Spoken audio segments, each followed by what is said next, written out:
E aí, cara assinante do site Mega Aluno, estamos caminhando para o final do curso de Fisiologia e o próximo curso a ser estudado será o de Ecologia, até porque o Enem está chegando e, como você sabe, o Enem adora questões de Ecologia. Facinho, facinho você vai ver. Aula de hoje, Sistema Circulatório. Uma aula bem objetiva, mas nada de resumida. Vamos nessa! O que o sistema circulatório faz? Ele transporta elementos essenciais como glicose, oxigênio e hormônios para os tecidos. Então as células recebem essas substâncias para o seu metabolismo e produzem excretas. Excretas como gás carbônico, ureia e amônia. Onde vai ser eliminado o gás carbônico? Pelos pulmões, a ureia pelos rins. Lembra a aula passada? Os néfrons filtram o sangue. Os néfrons, o rim, é quem retira a ureia da circulação. E a amônia vai para o fígado, onde ela vai ser convertida em ureia por meio do ciclo da ureia, tá? Então o sistema circulatório transporta tantas substâncias essenciais como o produto do metabolismo celular. Funções do sangue. Essas funções do sangue nós estudamos já na aula de tecido sanguíneo, mas vamos revisar. Reparação de tecidos lesados por meio da coagulação sanguínea, já estudamos. Resposta imunológica, os anticorpos estão presentes no sangue, assim como as células de defesa. Regula o pH dos tecidos, o chamado efeito tampão. Realiza o controle da temperatura corporal. Transporte de oxigênio, gás carbônico, hormônios e produtos do metabolismo, como foi dito já. O que todo o sistema circulatório tem, pessoal? Todo o sistema circulatório possui um fluido, no caso é o sangue, vasos, que são artérias, arteríolas, capilares, vênulas e veias, e possui uma bomba. No corpo humano, o coração. Então, isso aqui são os componentes do sistema circulatório e nós vamos estudar um por um. Primeiro o sangue, depois os vasos e, por último, o coração. Componentes do sistema circulatório, uma breve revisão sobre o sangue. Por que revisão? Porque já estudamos o sangue na aula de tecido sanguíneo, tecido hematopoético. Se você perdeu essa aula, perdeu um aulão, vale a pena, corre lá assistir. É um tipo de tecido conjuntivo líquido que flui pelo interior de vasos sanguíneos. Quais são as partes do sangue? Os elementos figurados, aqueles que constituem uma figura, em uma forma, em uma imagem. São as células sanguíneas, glóbulos vermelhos e glóbulos brancos, mais plaquetas. Plaquetas não está incluído aqui em células? Não, porque plaquetas são fragmentos celulares e não células. A outra parte do sangue é o plasma. Plasma é a água, mais proteínas, mais sais minerais. É a parte amorfa, né? Sem forma, sem figura. O sangue ele pode ser venoso ou arterial. O sangue venoso é aquele que é pobre em oxigênio e rico em gás carbônico. Rico em gás carbônico, venoso. Rico em oxigênio, sangue arterial. Tá? Então, vermelhinho aqui nós vamos ilustrar é sangue oxigenado. E em azul nós vamos representar o sangue carboxilado. Tá? Vasos sanguíneos. Os vasos sanguíneos são estruturas em forma de tubo que conduzem o sangue pelo corpo. Podem ser artérias, veias e capilares. Como eu vou falar de cada um daqui a pouco, eu só vou dar uma breve introdução aqui. Artérias e aqui as veias. Nessa ilustração mostra bem a diferença entre esses vasos. Artéria e veia elas possuem três capinhas que chamamos de túnicas. Tem a túnica adventícia, que é a mais externa, a túnica média e a túnica íntima, que são células endoteliais. O capilar, ele só tem o endotélio, tá? Não tem as outras capinhas mais externas. Vamos estudar cada um agora. Primeiro, começando aí com as artérias. Meu amigo, memorize, artéria é todo vaso que sai do coração. De novo, artéria é todo vaso que sai do coração. É o tipo de vaso sanguíneo que conduz sangue do coração para os órgãos e tecidos do corpo. Se sai do coração com alta pressão. As artérias elas transportam sangue sobre alta pressão porque saiu do coração. Aqui está a estrutura, uma ilustração diferente mostrando as capinhas, as túnicas. Tem a túnica íntima, que são as células endoteliais, a túnica média, contendo a musculatura lisa. Essa musculatura é mais desenvolvida do que nas veias. A veia também tem musculatura lisa, mas a artéria ela tem o calibre maior, a massa muscular lisa também maior. E a túnica adventícia contendo tecido conjuntivo fibroso e também tecido conjuntivo elástico. As artérias elas também possuem mais elasticidade do que as veias, afinal a artéria pulsa. Olha a capacidade da artéria de pulsar. graças também à capacidade elástica das artérias. Então, se fosse fazer uma diferença entre artérias e veias, as artérias elas saem do coração, elas têm a capacidade de pulsar, elas transportam sangue sob alta pressão, têm musculatura lisa maior e também mais elasticidade. A pressão arterial normal, 120 milímetros de mercúrio por 80, cortando o zero aqui, fica 12 por 8. Pressão da sístole e a diástole. Isso aqui nós vamos ver daqui a pouquinho. São ilustradas com a cor vermelha. Então, a artéria, no sistema circulatório que nós vamos ver de forma geral daqui a pouco, elas vão ser ilustradas com a cor vermelha. Seguinte, veremos agora a pressão arterial, que é bem diferente de frequência cardíaca, tá, gente? Frequência cardíaca mede de outra forma, veremos em slides subsequentes. Aqui a PA, pressão arterial, pressão que o sangue exerce sobre a parede interna das artérias. É bem lógico, você tem lá o coração contrai e manda o sangue para o vaso. E esse sangue vai criar uma pressão na parede dos vasos sanguíneos. Essa aí é a pressão arterial. E as artérias, elas se adaptam muito bem à pressão, relaxando e contraindo, tá? Garantindo assim uma pressão ideal para os nossos fluidos corporais. Temos que medir a pressão em dois momentos distintos. A pressão sistólica é a pressão exercida nas artérias durante os batimentos cardíacos. É essa que o coração contrai, a sístole, contração, manda o sangue para o vaso, logicamente, acabou de contrair, então a pressão exercida vai ser muito maior do que a diastólica, tá? Acabou de mandar o sangue para o vaso, a pressão sistólica então vai ser maior do que a pressão diastólica. A pressão diastólica é a pressão exercida nas artérias nos intervalos entre as batidas. Se é no intervalo, é uma pressão menor do que a sistólica. Então, vamos aprender a medir a pressão. Claro que isso aí você só aprende na prática, tá, gente? Mas isso aqui é para você ter uma noção para o seu vestibular. Então, temos aqui uma pessoa, não precisa nem medir a pressão, né? Já dei a pressão dela aqui, ó. A pressão arterial da pessoa é 120 milímetros de mercúrio por 80. Significa o quê? Que a pressão sistólica é 120 milímetros de mercúrio e a diastólica 80 milímetros de mercúrio. Cortando aí 0 com 0, dá 12 por 8. A famosa pressão ótima, a pressão ideal. E para medir a pressão, nós vamos precisar do equipamento que é o esfigmomamômetro.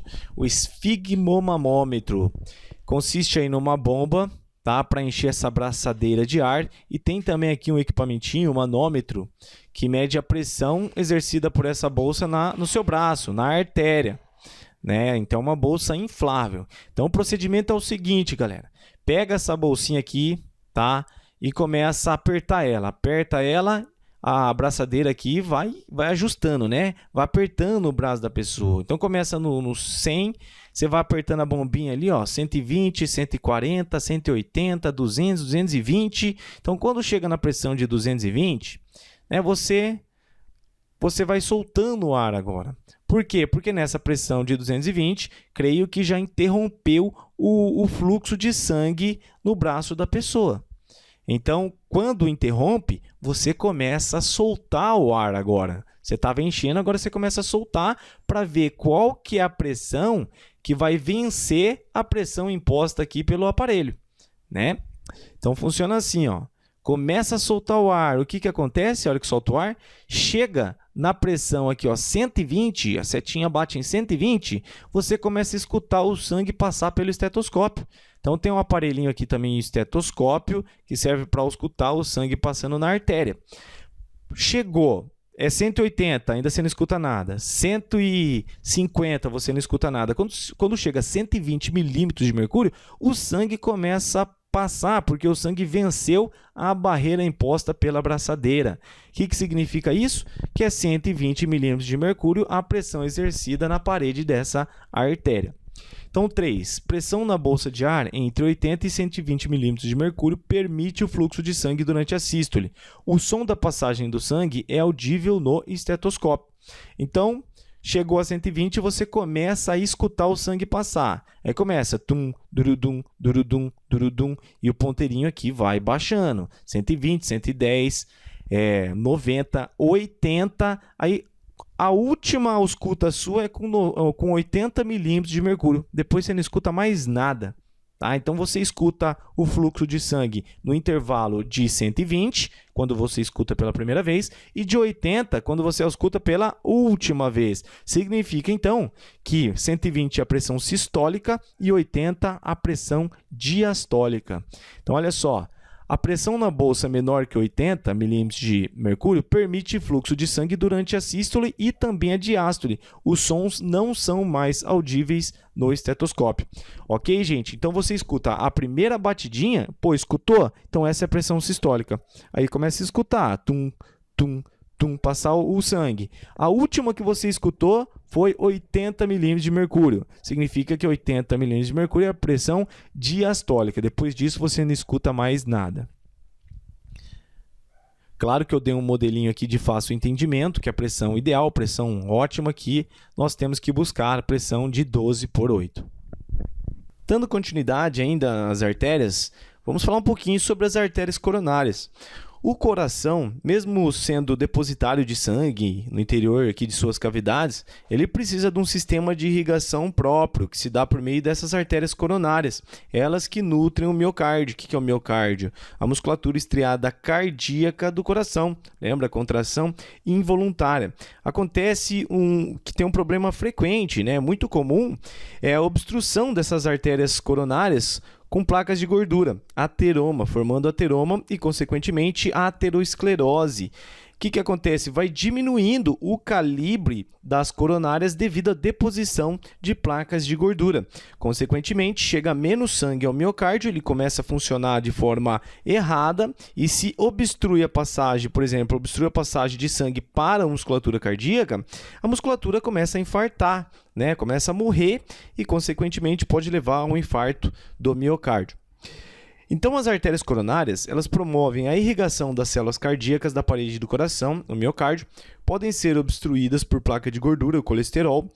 A total obstrução das coronárias leva ao infarto, morte do miocárdio, tá? Como é muito comum, muito frequente, tem que falar das artérias coronárias e pode, com certeza, cair em sua prova. O segundo vaso são as veias. Lembre assim, ó, guarde assim, veia, todo vaso que chega ao coração. Veia é todo vaso que chega ao coração. As pessoas confundem, acham que veia transporta sangue venoso, mas nada a ver. Daqui a pouco a gente vai dar uma olhadinha no sistema circulatório geral e você vai ver veia lá transportando sangue arterial. Não tem nada a ver, a veia pode transportar sangue arterial ou sangue venoso.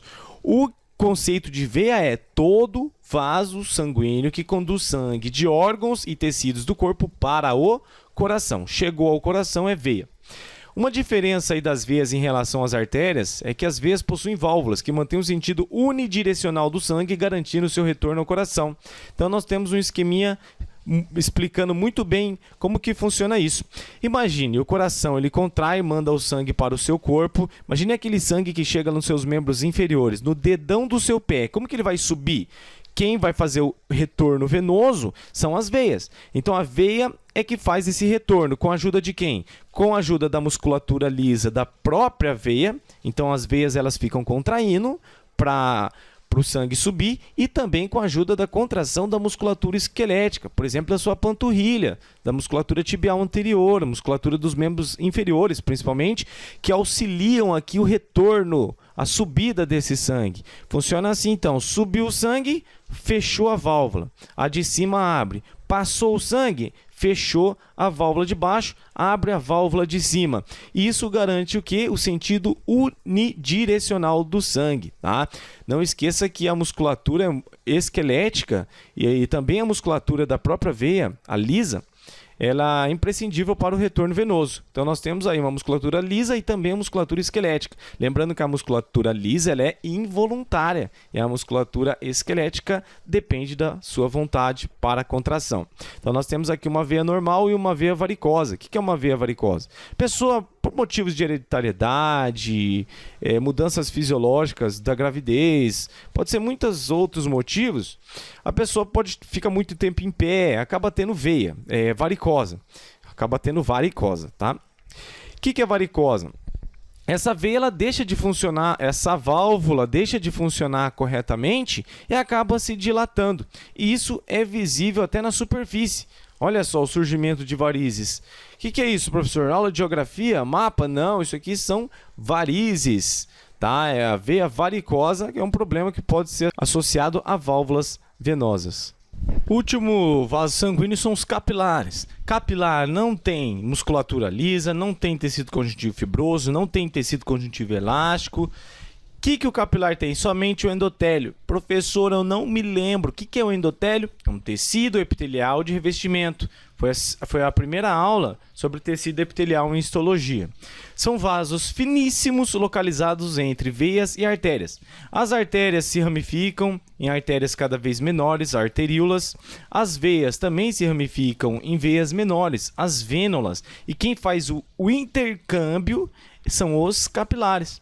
Formam uma rede, na verdade aqui, ó, como você pode ver, formam uma rede imensa de capilares por onde ocorre a passagem de oxigênio e nutrientes do sangue para os tecidos e de gás carbônico excretas do tecido para o sangue. Então, pessoal, a troca de substâncias, entra oxigênio, sai gás carbônico, não ocorre aqui nas artérias nem nas veias, ocorre nos capilares. Então, quando se ramifica em endotélio, aí sim ocorre a troca de substância, que o intercâmbio de substâncias entre a célula e o sangue, entre a célula e o interstício. Olha só, entra nutrientes, entra oxigênio. As células liberam resíduos para os capilares. As células liberam gás carbônico para os capilares. Já essa ilustração nos mostra a hematose, processo de troca gasosa que ocorre nos alvéolos pulmonares. Nós temos aqui então um alvéolo pulmonar e aqui um capilar somente com o endotélio. Entra oxigênio, é capturado pela hemácia, pela hemoglobina e sai gás carbônico. Todo esse processo ocorre por difusão a nível capilar, tá, gente? E agora o mais importante de todos, o coração. Coração que está situado do lado esquerdo, um pouquinho do lado esquerdo do nosso corpo. Ele é do tamanho de uma mão fechada. Fecha a mão, é mais ou menos o tamanho do seu coração. É um órgão muscular oco que realiza bombeamento de sangue no interior dos vasos sanguíneos. Ele é a nossa bomba, que não para nunca. Desde quando você nasce até a morte, ele não para de funcionar. É formado por uma musculatura estriada cardíaca, né, o miocárdio, controle involuntário, e possui células especializadas na condução de eletricidade, mas isso eu vou estudar daqui a pouquinho. Essa ilustração aqui é bem humilde, é só para explicar aí as partes do coração. O processo de circulação eu vou explicar também daqui a pouquinho. Então nós temos aí um coração formado por 4 cavidades, um átrio direito, tá, que recebe o sangue dos vasos sanguíneos. O sangue passa para o ventrículo direito, uma outra cavidade. O ventrículo direito é que tem a capacidade de contrair. Tá? O ventrículo direito ele contrai e manda o sangue aqui para uma artéria, artéria pulmonar.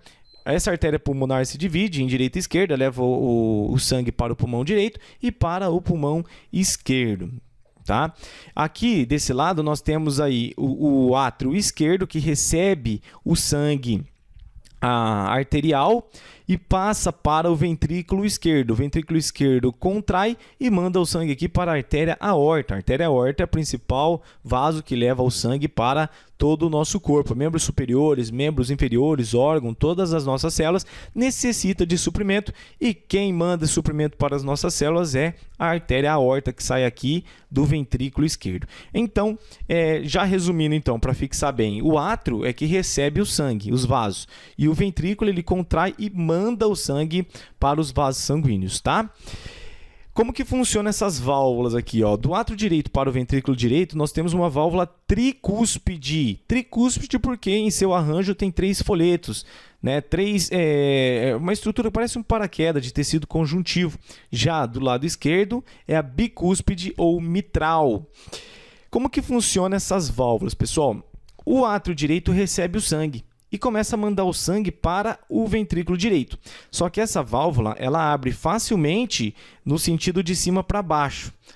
Aí ela abre, o sangue começa a cair aqui no ventrículo direito, começa a encher muito o ventrículo direito, chega uma hora que o sangue vai querer ir novamente para o átrio direito. Só que o que acontece? Essa válvula ela fecha quando o ventrículo direito se enche muito. Ela fecha no sentido de baixo para cima e abre no sentido de cima para baixo. Então o ventrículo direito ele começa a encher, fecha a válvula tricúspide, mas abre uma outra válvula presente aqui na artéria pulmonar. Tem uma pequena válvula aqui na artéria pulmonar e a pressão do ventrículo faz abrir essa válvula pulmonar e fechar a válvula tricúspide. Do outro lado é a mesma coisa. O ventrículo esquerdo começa a encher demais, fecha a válvula bicúspide e abre a válvula aórtica. Então, é assim que funcionam essas válvulas. Existem muitos problemas relacionados ao defeito dessas válvulas. Um problema congênito, a infecção, inflamação, calcificação dessas válvulas. Isso, pessoal, causa refluxo de sangue no interior do coração. Então, essa válvula não funciona muito bem, o ventrículo direito começa a encher e causa o refluxo. Volta o sangue para o átrio direito. Isso é muito bem escutado pelo estetoscópio, na ausculta. Se a pessoal da área de saúde, enfermeiro, aí, fisioterapeuta, médico, com o estetoscópio, qualquer problema nessas válvulas, é muito fácil de auscultar e o som é um ruído cardíaco, o famoso sopro cardíaco. Agora sim, vamos ver frequência cardíaca e batimentos cardíacos.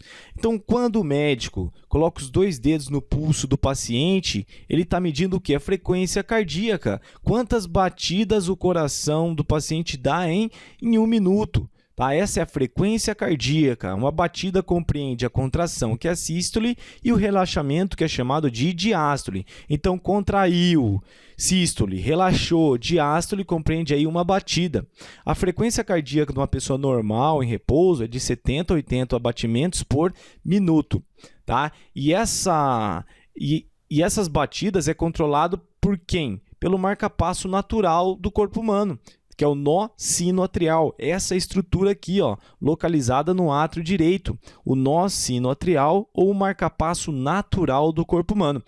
Se esse marcapasso natural falha, ele tem que ser substituído por um marcapasso artificial para manter o ritmo saudável do coração. Pessoal, essa estrutura em amarelo aqui são células musculares. Só que essas células musculares elas são diferenciadas, elas são especializadas na condução de eletricidade. O nosso coração produz eletricidade. Muitos de vocês já escutaram ou já viram aquele exame eletrocardiograma. Esse exame é feito com base na eletricidade do coração. Tá? Então, o coração ele possui células especializadas na condução de eletricidade. Já vimos na aula de tecido nervoso as junções comunicantes das células musculares. Então, funciona assim. O estímulo, já que eu falo desse estímulo, ele é recebido aqui pelo nó sinoatrial. O nó sinoatrial manda a eletricidade para o nó atrioventricular, localizado ao nome entre o átrio, no limite aqui do átrio e ventrículo. Depois passa a eletricidade para o feixe de His, são esses fascículos atrioventriculares. Tá? Então, esse é o caminho da eletricidade, até que chega aqui nas chamadas fibras de Purkinje. Essas fibras, sim, turbinam ainda mais a condução da eletricidade, faz a comunicação de uma forma muito mais rápida ainda do que as outras células e distribui a eletricidade de forma uniforme para os 2 ventrículos. Assim, o coração, pessoal, ele contrai ao mesmo tempo. Tá? Ele contrai sempre no mesmo tempo, no mesmo ritmo, de forma saudável. Se tiver algum problema aqui, surge aí disritmias, aí a pessoa tem que, se tiver muito feia a coisa, tem que substituir esse marcapasso por um marcapasso artificial. Então, fique sabendo que quem controla o ritmo, a frequência cardíaca, é essa estrutura aqui, o nó sinoatrial ou o marcapasso do corpo humano. Tá? Vamos ver um pouquinho da frequência cardíaca, é o número de vezes que o coração contrai por unidade de tempo. Não necessariamente é 1 minuto. O médico, você sabe como que é o médico, Ele não vai ficar 1 minuto segurando seu pulso ali, não. Ele, 15 segundos, daí ele diminui os batimentos para igualar. A frequência cardíaca normal é aproximadamente 70 batimentos por minuto. Se abaixo de 60, é a bradicardia. E acima de 100 batimentos por minuto, taquicardia. Tem a taquicardia fisiológica, né, pessoal? Se você for aí dar uma corridinha, andar de bicicleta, academia, lutar jiu-jitsu, claro que o seu coração em atividade física vai aumentar a frequência cardíaca, tá? Isso aqui é parte da fisiologia do nosso corpo. Então vamos ver quem que dá ordem para esse nó sinoatrial. Nós temos o bulbo, que nós vamos dar aula que vem, que faz parte do sistema nervoso, tá? O encéfalo, sistema nervoso central. Do bulbo, pessoal, sai um nervo chamado nervo vago. Tá? O nervo vago, ele sai, então, é um par de nervo craniano e ele faz parte do sistema autônomo parasimpático. Nós temos dois sistemas, que é o simpático e parasimpático, que não depende do controle do nosso corpo. É chamado sistema nervoso autônomo. Autônomo involuntário. Você não consegue controlar, por exemplo, seus batimentos cardíacos. Por isso, sistema nervoso autônomo.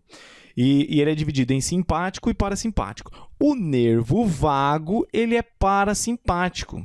Tá? Parasimpático libera o neurotransmissor acetilcolina. E o que a acetilcolina faz quando cai aqui no nó sinoatrial? Diminui a frequência cardíaca, tá? Tende aqui a bradicardia.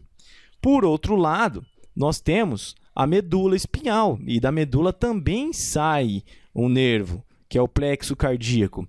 Esse plexo cardíaco, ele faz parte do sistema autônomo também, só que agora simpático. O simpático age de forma antagônica ao parasimpático, enquanto o nervo vago libera acetilcolina e diminui a frequência cardíaca, o simpático libera adrenalina e aumenta a frequência cardíaca. Você viu como é? Então, nós temos alguns nervos do nosso corpo que faz parte do sistema nervoso parasimpático e outros do sistema nervoso simpático.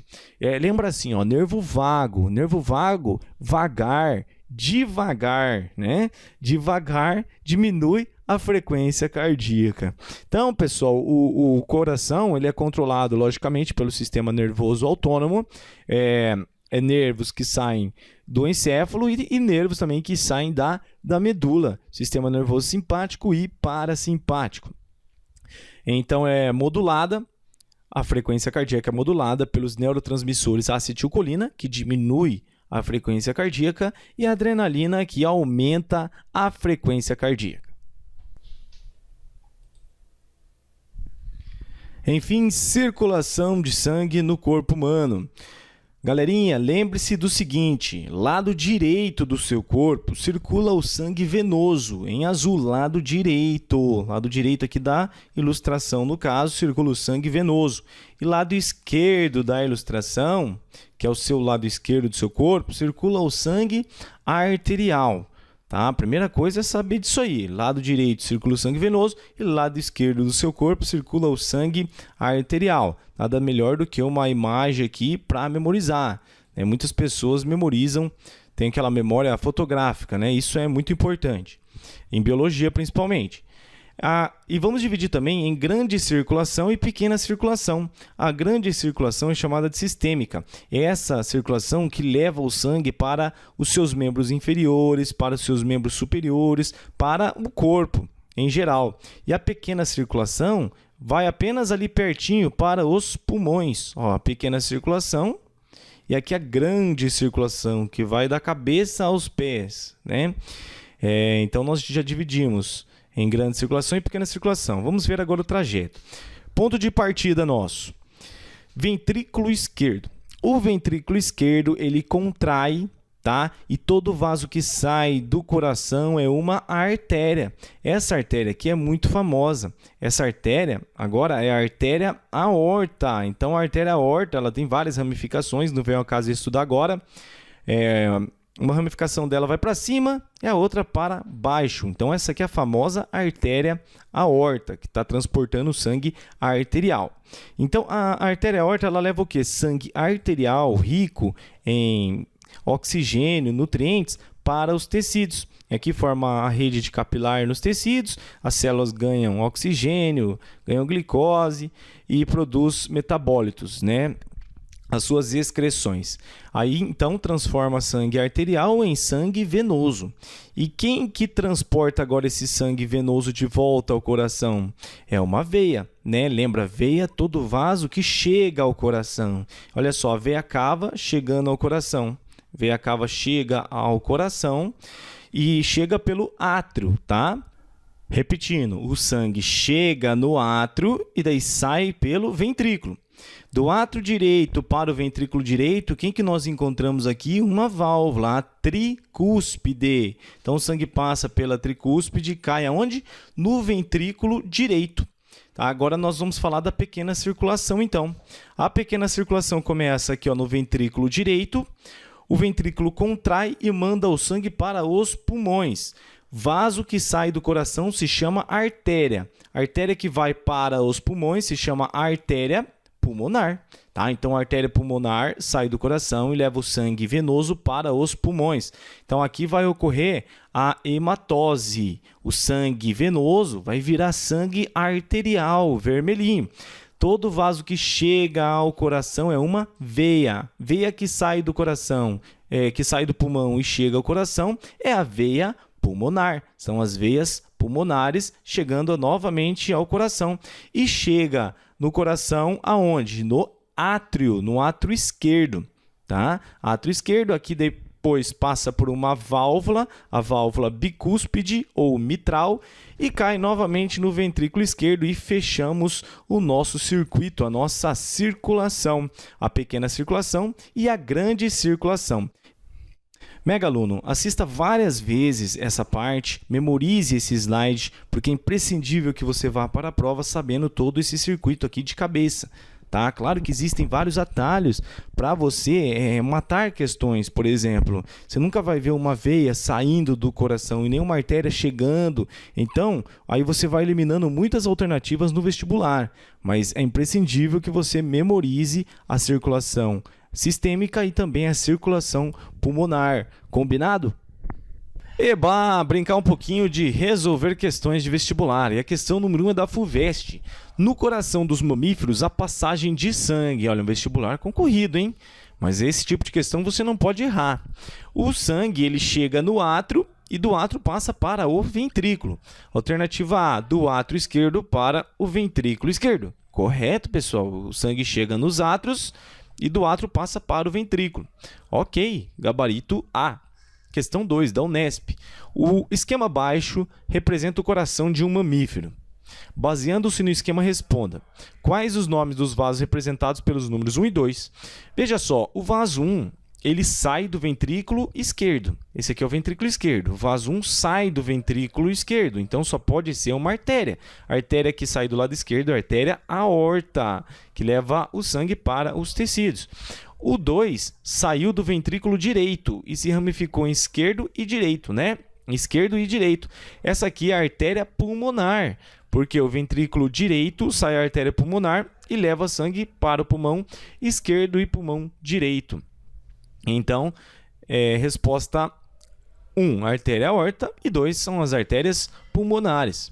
Qual é o destino do sangue que percorre estes vasos? Bem tranquilinho, né? A artéria aorta vai irrigar aí o tecido e a artéria pulmonares vai para os pulmões, onde vai ocorrer as trocas gasosas, a hematose. Então, a aorta conduz sangue arterial para os tecidos, para os membros superiores, membros inferiores, trato digestório, tudo isso aí.